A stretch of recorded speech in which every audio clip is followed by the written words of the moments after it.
श्री कृष्ण। स्वागत है आप सभी का मेरे एचएस भारद्वाज यूट्यूब चैनल पर। आज मैं आपको कार्तिक मास के 21वें अध्याय की कथा सुना रहा हूँ।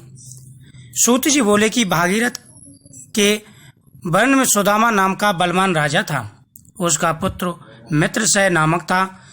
सौदास वशिष्ठ जी के श्राप से राक्षस हुआ। गंगा जल के प्रभाव से परम पद को प्राप्त हुआ। ऋषि बोले, सौदास राजा वशिष्ठ द्वारा क्यों श्रापित हुआ? हे सूत जी, सब वृतांत कहो। सुनने कहने वालों के सभी पाप दूर करने वाली गंगा जी की कथा कहो। सूत जी बोले, धर्मज्ञ सर्वज्ञ सौदास नाम राजा पृथ्वी का भोग्य करता था। जिस प्रकार से सगर जी से 7 समुद्र युक्त पृथ्वी का संचरण किया, उसी प्रकार धर्म से रक्षण किया। पूर्व ही पुत्र पौत्र युक्त सब ऐश्वर्य युक्त 30,000 वर्ष तक पृथ्वी का भोग करता रहा। यानी उस राजा ने 30,000 वर्ष तक पृथ्वी का राज्य किया। एक दिन मृगों का शिकार खेलने के वास्ते फौज समेत मंत्रियों से युक्त वन में गया। राजा वन में घूमता अनेक मृगों को मारता धूप से पीड़ित पिपासित रेवा नाम नदी के तट पर आया। सुदास का लड़का मित्रसह नाम जिस स्थान पर नित्य क्रिया करता था, मंत्रियों के साथ भोजन करता था, वहां उसने रात्रि बिताई। प्रातःकाल उठकर नित्य क्रिया समाप्त करके मंत्रियों सहित शिकार के वास्ते वन में घूमने लगा।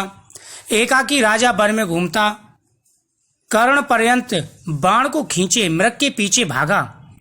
एक समय उस राजा ने मृग को ढूंढते हुए एक कंदरा में मैथुन कम करते तो व्याघ्रों को देखा। मृग का कर्म छोड़ व्याघ्र के सामने गया।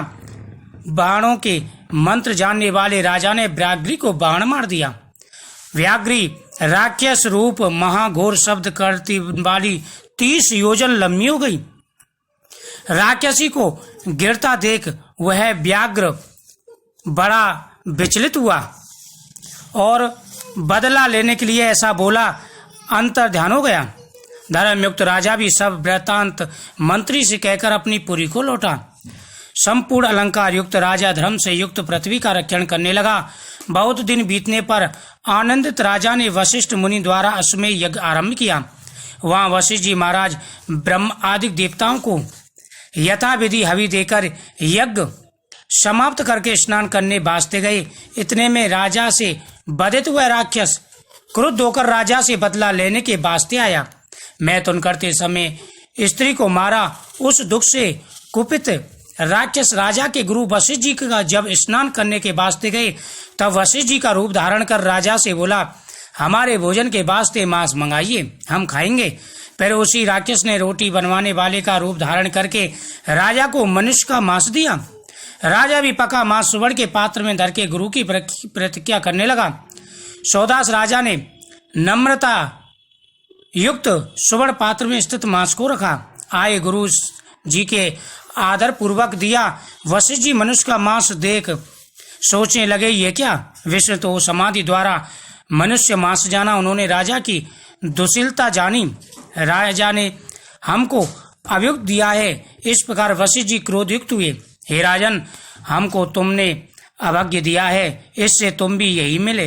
राक्षस लोगों का भोजन हमको दिया, इसलिए हे राजन तुम राक्षस हो जाओ। जब वशिष्ठ जी ने श्राप दिया तब राजा बोला कि आपने आज्ञा दी तब हमने दिया, हमको आपने श्राप क्यों दिया? राजा का वचन सुन वशिष्ठ जी ने फिर ज्ञान नेत्र से राक्षस के छल को जान लिया। राजा भी हाथ जल में लेकर वशिष्ठ जी को श्राप देने को तैयार हुआ। तब मदयंती नाम राजा की स्त्री गुरुजी को श्राप देने को तैयार क्रोधित राजा को देख बोली, आप क्षत्रिय के पुत्र हैं, क्रोध त्याग दीजिए। तुम्हें तो कर्म भोगना है, सो भोगना ही होगा। जो मनुष्य गुरु से हुंकार शब्द भी बोलता है, वह मनुष्य जल रत वन में राक्षस होता है। शास्त्रों में यह निश्चित है, इंद्रिय और क्रोध जीतने वाला, गुरु की सेवा करने वाला ब्रह्मा के स्थान को जाता है। स्त्री का वचन सुन मित्रसह नाम राजा ने कोप को त्याग स्त्री को सराहकर अपने मन में विचार किया, मैं कहाँ जाऊं, ये जल कहाँ छोड़ूं? वह जल जहाँ पड़ेगा वह भस्म हो जाएगा। ऐसा जान राजा ने अपने पांव में जाल डाल दिया। उस जल के स्पर्श से पाम मलिनता को प्राप्त हुआ। तब से लोक के कल्पमास्पाद ऐसा नाम प्रसिद्ध हुआ। बुद्धिमान कल्पमास्पाद नाम राजा ने स्त्री से आश्वासित हो भययुक्त गुरु जी के चरणों की वंदना की। नीति को जानने वाला राजा हाथ जोड़ के बोला, मेरा किया सब अपराध क्षमा करें। दुखित वशिष्ठ जी ने विचार करके फिर राजा से अज्ञान में प्राप्त अपनी निंदा की। अज्ञान सब लोगों की विपद का परम पद है। ज्ञान रहित मनुष्य लोक में पशु के समान है। राजा ने अज्ञान से ऐसा किया, ज्ञान रहित हमने भी पाप किया। ज्ञानवान सुख पाता है, ज्ञान रहित कोई भी सुख नहीं पाता। ऐसा विचार कर वशिष्ठ जी बोले, यह श्राप बहुत दिन नहीं रहेगा। गंगा जल की बूंद के प्रभाव से राक्षस देह छोड़ तुम पूर्व समान देह पाप पृथ्वी का भाव भोगोगे। गंगा जल के प्रभाव से ज्ञान प्राप्त तुम विष्णु जी की सेवा करोगे और शांति को प्राप्त होगे।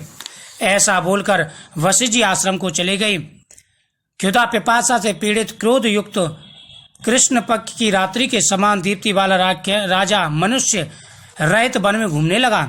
जो राजा वन में मृग मनुष्य सर्प पक्षी जी जल जीव सबको खाता रहा। हाड़ मांस आंतें बाल इनमें भयंकर दिखने लगा। राजा 6 महीने के बीच में 100 योजन पृथ्वी को व्याकुल करके वनहीन मनुष्यहीन कर चुका था। मुनि और सिद्धों से युक्त नर्मदा के तट पर आया, वहां भी जीवों को मारता रहा, मनुष्य का मांस खाता रहा। सब लोगों को भय करने वाले राजा ने नर्मदा के तट पर घूमते हुए स्त्री के साथ रमण करते हुए मुनि को देखा। क्षुधा से पीड़ित दौड़ प्राण दान के समान दान नहीं, लोग भी नहीं, ऐसा ज्ञानी कहते हैं, हमें प्राणदान दो। ऐसे वचन बोल ब्राह्मणी जल्दी राक्षस के पांव में गिर पड़ी। ऐसे कह गए भी राजा ने ब्राह्मण की देह को खा लिया, जैसे व्याघ्र बल से मृग के बच्चे को खा जाता है। तब उस ब्राह्मणी को पतिव्रता स्त्री बहुत विलाप करके गुस्से होकर पूर्व की श्रापित राजा को जोर से बोली, मैं तो कम से सख्त मेरे पति को बल से तुमने मारा है, इससे तुम भी जब स्त्री का संग करोगे तब नाश हो जाओगा। क्रोध ब्राह्मणी ने इस प्रकार श्राप देकर फिर श्राप दिया, तुम्हें हमारे पति को मारा, इससे निश्चित राक्षस रहो। सो राजा भी 2 श्राप सुनकर मुख से अंगारा छोड़ता हुआ ब्राह्मणी से गुस्सा हुआ। एक मुनि को पकड़ा, जैसे व्याघ्र मृग के बच्चे को पकड़ लेता है। ब्राह्मण की स्त्री अपने पति को राक्षस के हाथ को जोड़कर राजा से बोली कि हे राजन, आप क्षत्रिय के लड़के हो, भय करके बिगलो, मेरा रक्षण करो, प्राण के समान प्रिय इस पति का दान दो, मेरा मनोरथ पूर्ण करो। सूर्य वंश में उत्पन्न तुम मित्र सह नाम राजा हो, राक्षस नहीं हो। जन रहित वन में अनाथ मेरी रक्षा करो। पतिहीन स्त्री जीती भी मरे के तुल्य है। हे राजन, उस पर भी बाल्य वैधव्य क्या क्या कहना। माता पिता भाई किसी को नहीं जानती, परम जीवन मेरा पति ही है। तुम सब धर्मों को जानने वाले हो, स्त्रियों की भी व्रति जानते हो, के स्वामी परम सब धर्मों को जानने वाले हो। हे दुष्टे, एक अपराध में 2 श्राप तुमने क्यों दिए? राजा ने उससे कहा, हे दुष्टे, तुमने हमको 2 श्राप दिए, इसलिए तुम पुत्र युक्त इसी वन में पिशाच योनि में प्राप्त हो। इस प्रकार श्राप प्राप्त ब्राह्मणी पिशाचनी हुई। पुत्र युक्त क्षुधा से पीड़ित भयंकर रोदन करने लगी। राक्षस और पिशाची दोनों वन में शब्द करते थे। कुछ काल में राक्षस सेवित नर्मदा नदी के तट पर नीचे गए। वहां तट पर रहने वाला एक ब्राह्मण राक्षस था, जिसने गुरु को गुस्सा करके राक्षस का रूप पाया। वह बहुत दुख युक्त लोक का विरोधी था। वह ब्रह्म राक्षस पिशाच पिशाचनी को देख क्रोध से बोला, मेरा रूप धारण किए हुए तुम कौन हो? किस पाप से तुम्हारी यह दशा हुई? सो कहूं। सौदास नाम राजा ने उसका वचन सुन ब्राह्मणी और अपना सब वृत्तांत का।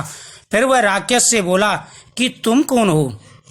यह कार्तिक मास के 21वें दिन की कथा थी, 21वें अध्याय की कथा थी। इस कथा को सुनने से ब्रह्म अत्याधिक पाप दूर हो जाते हैं। मन वचन किए गए सारे पापों का नाश हो जाता है। जो मनुष्य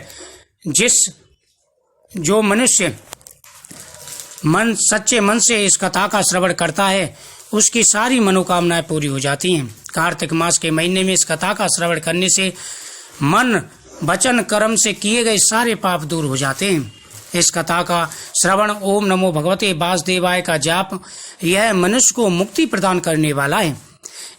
मनुष्य को प्रयत्न पूर्वक अच्छे कर्म करने चाहिए और भगवान विष्णु की सेवा करनी चाहिए। बोल राधा कृष्ण भगवान की जय।